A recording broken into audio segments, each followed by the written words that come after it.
Salma Yaqub. The fact is, in 2000... I should just say we've got a lot of hands up, and I will come to you. Let's just hear from Salma and Richard Dannett. The fact is, in 2003, we, the British public, were told that this war in Iraq was necessary because of weapons of mass destruction, which could potentially hit a British target in 45 minutes. We were told to trust our politicians and to trust in the professionalism of the army in carrying out what needs to be done. And moreover, that our army would be met with open arms as a liberating force. Were we not told all of these things? But Afghanistan... I want to make that analogy.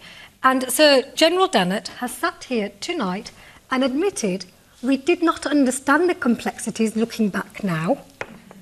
Yeah? So it's the politicians, and I can see a consensus here. Now, if these guys got it so wrong then, what's changed? And in fact, Afghanistan is even more complicated than Iraq. And I, for one, do not trust in their judgment. We need to have an open debate. And I really wish it wasn't as skewed as it is. But I would like to make the point that we have to analyse what's happened over 8 years. So at the beginning of a war in Afghanistan, in 8 years, I'll tell you what we've got. 237 British soldiers killed. Hundreds more horribly injured. We can only give estimates because nobody really bothered to count since 2001, but estimates range up to 35,000 Afghan civilians killed. And after all of this and all the billions of pounds, only 30% of the country is under the control of Western troops and a government which even Obama and Brown admit is thoroughly corrupt. Is that a price worth paying? Of course not. And I have to make a really important point, because everybody here is being dishonest about what the nature of the violence is. Most people here are being told, and we hear the same spin, we're there so that we are safe here. The impression being given that we're fighting those Al-Qaeda fanatics so that we can subdue them so that we're more safe here. I tell you what the reality is.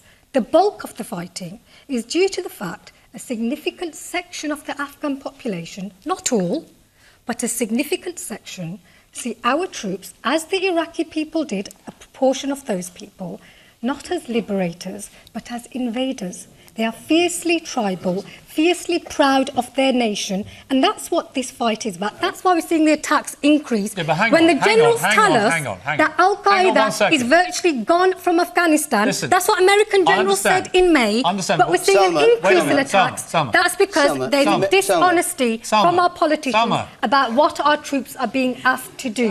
Salma, the one... OK. Yes.